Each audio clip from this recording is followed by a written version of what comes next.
Assalamualaikum warahmatullahi wabarakatuh.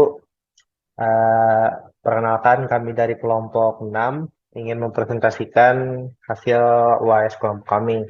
Nah, di sini kami memakai judul pengklasifikasian image hewan dengan menggunakan model klasifikasi super vector machine dan menggunakan fitur HOC atau histogram of color. Next,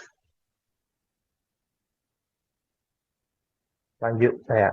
Nah, di sini kami ada 3 orang, yaitu pertama Agus Teguh Riyadi, kedua Muhammad Ilham Haripin, dan ketiga saya sendiri Muhammad Meko Febrian. Lanjut, kode dan penjelasan. Nah, di sini kami memakai Python, di mana Python ini mudah ya untuk pengenalan pola pengklasifikasiannya. Nah, seperti yang sering digunakan di Python, kami memakai library yang bisa dilihat di sini ada import CV2, import NumPy, import matplotlib, ada from scalar, import SVC, terus import standard scalar, pipeline, single inputter, image, drive, dan sebagainya. Nah, di sini kita akan masuk ke step 1, yaitu membuat function import image. Seperti yang akan kita lakukan, kalau kita ingin mengenali pola image, maka kita perlu import image dulu. Nah, di sini ada function import image, di mana parameternya adalah file path atau uh, jalur path-nya. Di sini ada image sama dengan cp2.imread file path, terus return image. Selanjutnya ada step 2 ekstraksi fitur. Ini kita bikin function ekstraksi fitur di mana parameternya adalah image. Nah, di sini kita cek dulu pengenalan apakah gambar kosong atau tidak valid. Kalau tidak valid maka akan nge-return none. Nah, kalau ada, di sini kita menggunakan fitur histogram of color. Maka ubahlah gambar tersebut menjadi histogram of color. Nah, di sini ada variabel his sama dengan cp2.countHis image 0,1,2 non 888 0,256, 0,256, 0,256. Mouse-nya bisa geser ke 0,256 lah. Ya, nah di situ kenapa 0,256? Karena nanti itu red RGB, green blue-nya akan di scale dari 0 sampai 256. Setelah itu lanjut ada his sama dengan cp2.normalis. Maka setelah kita dapat histogramnya, kita akan normalisasikan histogramnya. Terus baru kita return his tersebut. Next slide. Nih, seperti yang dijelaskan tadi, cp2 library OpenCV untuk pemrosesan gambar, NumPy untuk operasi numerik, Matplotlib untuk visualisasi data, SVC untuk klasifikasi SVM, standar scalar untuk standarisasi fitur, pipeline itu untuk mengembukan beberapa tahap pemrosesan dalam pipa pemrosesan data. Terus simple inputter itu untuk mengisi nilai yang hilang dalam data. Terus display image itu untuk menambahkan gambar dalam notebook Python. Lanjut.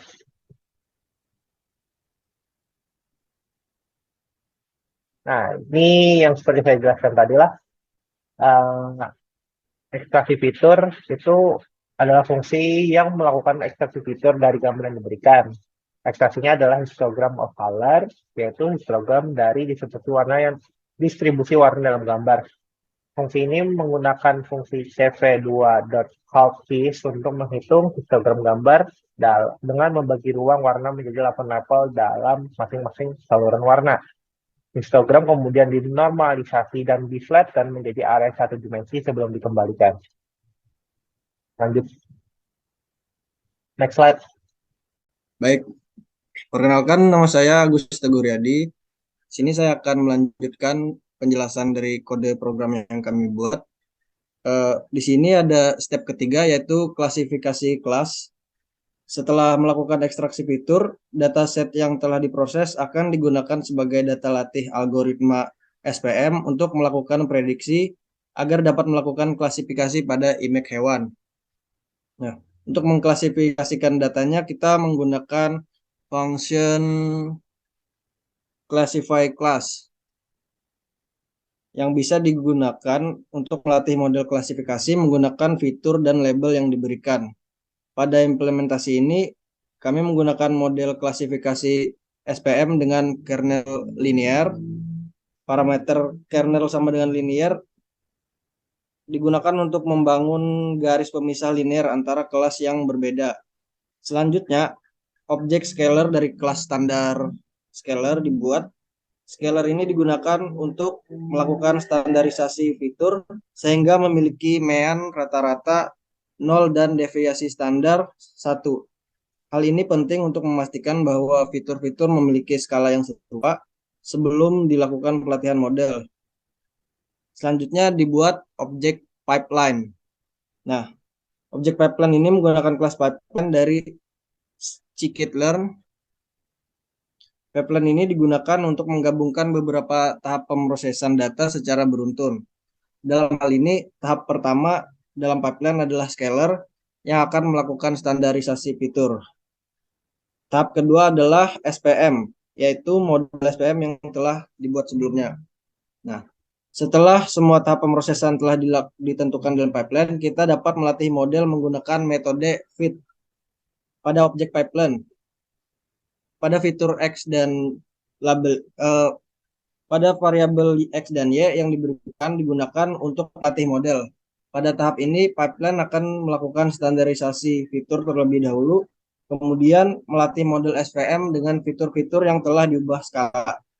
Setelah melatih model, objek pipeline yang berisi semua tahap pemrosesan dan model klasifikasi dikembalikan sebagai output dari fungsinya. Kemudian langkah selanjutnya atau step 4 adalah mengambil pola dari data latih dengan menggunakan function get patterns. Dengan menggunakan fungsi get patterns, kita dapat melakukan pemrosesan data fitur dan label, serta melatih model klasifikasi dengan memanfaatkan fungsi classify class. Fungsi get pattern memiliki dua parameter, yaitu X yang merupakan data fitur array dari multidimensi dan Y yang merupakan label array satu dimensi dari data latih. Langkah pertama dalam fungsi adalah mengubah bentuk array fitur X menjadi 2D menggunakan metode reshape. Argumen min1 berdasarkan ukuran array fitur. Dengan mengubah bentuk array fitur menjadi 2 dimensi, kita memastikan bahwa input yang diberikan ke model klasifikasi memiliki dimensi yang sesuai. Setelah mengubah bentuk array fitur, dilakukan pengecekan apakah terdapat nilai none, not a number dalam fitur data X. Jika terdapat nilai none atau nilai bukan angka, maka dilakukan imputasi atau pengisian nilai dengan menggunakan simple puter dari scikit-learn. Pada kode tersebut, strategi yang digunakan untuk imputasi adalah mean, yaitu dengan mengganti nilai bukan angka tadi dengan nilai rata-rata dari kolom fitur yang terkait. Proses imputasi dilakukan menggunakan metode fixed transform pada objek inputer dan hasil imputasi disimpan kembali ke dalam array fitur X. Setelah melakukan pengecekan dan imputasi nilai none atau not a number, jika ada, dilakukan pelatihan model klasifikasi menggunakan fungsi classify class. Data fitur yang diubah, bentuk, dan imputasi digunakan sebagai input untuk pelatihan model. Model klasifikasi dikembalikan sebagai output dari fungsi. Kemudian langkah terakhir atau langkah kelima yaitu pengetesan data. Untuk melakukan pengujian data baru, kami menggunakan model klasifikasi yang telah dilatih menggunakan fungsi tes data. Fungsi tes data di sini memiliki dua parameter, yaitu model dan test image, yang merupakan daftar gambar data uji. Fungsi menggunakan perulangan for untuk mengiterasi melalui setiap gambar dalam daftar test image. Untuk setiap gambar dalam test image, Fitur-fitur ekstraksi diekstrak menggunakan fungsi ekstrak fitur. Lanjut ke baris kode yang berikutnya. Di sini ada variabel data dir yang menentukan di mana lokasi direktori Google Drive yang berisi data gambar yang akan diuji nanti. Kemudian ada variabel class folder, itu list nama folder kelas. Di sini kami menggunakan data dua hewan, yaitu singa dan harimau, dan nama foldernya yaitu singa dan harimau.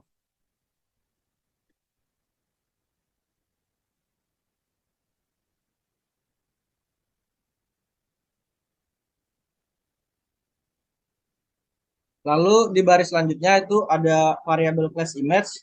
Itu adalah list kosong yang akan digunakan untuk menyimpan gambar dari masing-masing kelas.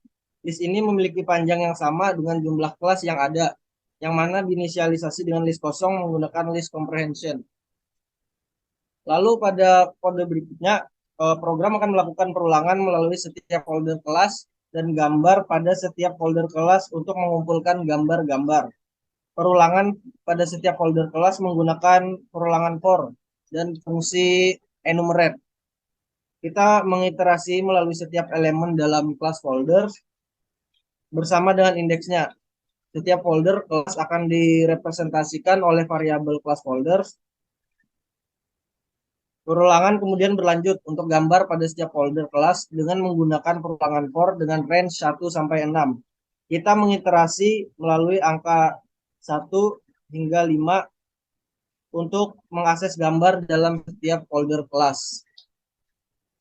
Kemudian, nama file gambar dibentuk menggunakan fstring atau format string dengan menggabungkan data dir, class folder, dan nomor iterasi J.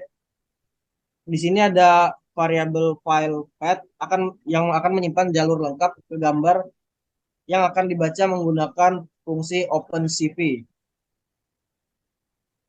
Jika gambar berhasil dibaca, gambar tersebut akan ditambahkan ke list class image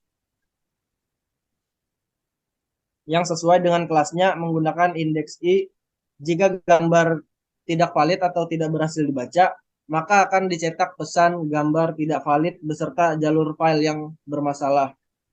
Nah, setelah melakukan perulangan melalui setiap folder kelas dan mengumpulkan gambar-gambar, di sini kita akan menampilkan dataset dari setiap kelas menggunakan perulangan for dan fungsi zip untuk mengiterasi melalui class folders dan class image secara bersamaan. Setiap nama kelas disimpan dalam variabel class name dan gambar-gambar dari kelas tersebut disimpan dalam variabel image. Di dalam perulangan, gambar-gambar dari kelas tersebut ditampilkan menggunakan fungsi plt imshow dengan meneruskan gambar-gambar tersebut setelah dikonversi dari format BGR ke RGB menggunakan function CV2 CVT color. Fungsi PLT subplot digunakan untuk mengatur tata letak plot dengan jumlah baris yang sesuai dengan jumlah kelas dan 5 kolom yang digunakan untuk menampilkan maksimal 5 gambar dalam setiap kelas. Kemudian akhirnya setiap plot gambar akan ditampilkan menggunakan function PLT show. Untuk baris program selanjutnya akan dijelaskan oleh rekan saya yang lain. Assalamualaikum warahmatullahi wabarakatuh. Perkenalkan, nama saya Muhammad Arifin dan saya akan melanjutkan presentasi. Di sini kode di atas ini bertanggung jawab untuk mengimport gambar-gambar uji, mengekstraksi fitur dari gambar-gambar tersebut, melatih model menggunakan data latih, dan menguji data uji dengan menggunakan model yang telah dilatih.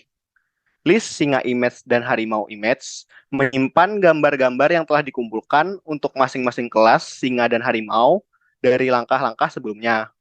Variabel singa features dan harimau features menyimpan fitur-fitur yang diekstraksi dari gambar-gambar pada langkah sebelumnya menggunakan fungsi extract features. Setiap gambar dalam list singa image dan harimau image diolah melalui fungsi extract features dan fitur yang dihasilkan disimpan dalam list singa features dan harimau features. Variabel X digunakan untuk menggabungkan fitur-fitur dari kedua kelas singa dan harimau menggunakan fungsi np.vstack.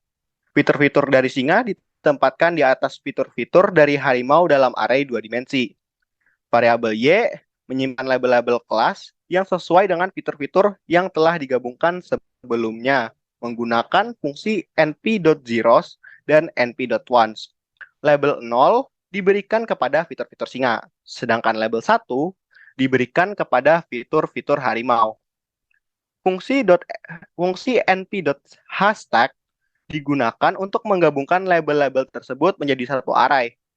Variabel model memanggil fungsi getPatterns dengan menyediakan fitur-fitur X dan label-label Y. Sebagai argumen, fungsi getPatterns akan melakukan pengolahan lanjutan, termasuk pemrosesan fitur, imputasi nilai NaN, dan melatih model klasifikasi menggunakan SVM. Data yang baru diimport akan kita uji dengan menggunakan variabel testImage. Variabel testImage digunakan untuk menyimpan gambar-gambar uji yang akan diuji dengan menggunakan model yang telah dilatih. Variabel numTestImage menyimpan jumlah gambar uji yang ingin diimpor. Menggunakan perolangan for, gambar-gambar uji diimpor dengan menggunakan fungsi files.upload dari Google Colab. Setiap gambar yang diimpor akan diekstraksi fiturnya dengan fungsi import strip image. Dan fitur tersebut akan disimpan dalam list test strip image. Gambar-gambar uji juga ditampilkan menggunakan fungsi image dan plt.imsaw. Selanjutnya, data akan kita uji dengan menggunakan fungsi test data. Fungsi test data dipanggil dengan menyediakan model dan gambar-gambar uji sebagai argumen. Fungsi ini akan mengiterasi melalui gambar-gambar uji, mengekstraksi fitur-fiturnya, dan menggunakan model untuk melakukan prediksi kelas. Hasil prediksi akan dicetak dengan kelas singa atau kelas harimau, tergantung pada prediksi yang diberikan oleh model. Nah, untuk hasilnya dapat kita lihat pada slide berikutnya.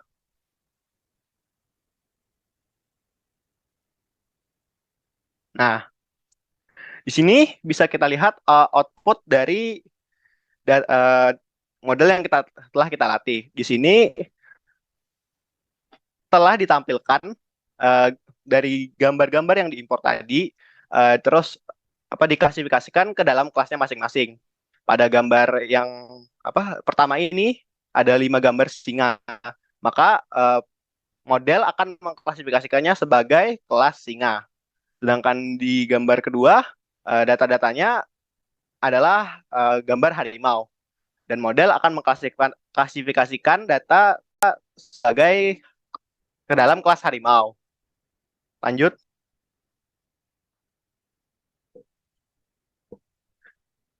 Nah, di sini juga dicoba dengan data yang tidak bisa dibilang tidak terlalu mirip dengan data yang tadi, yang dimana data-data tersebut memiliki kemiripan antara satu sama lainnya. Setelah diuji coba, ternyata model dapat memahami dan menentukan kelas dari dua foto di slide ini. Yang pertama di sebelah kiri ini diklasifikasikan sebagai kelas harimau, dan di sebelah kanan ini diklasifikasikan sebagai kelas singa. Lanjut.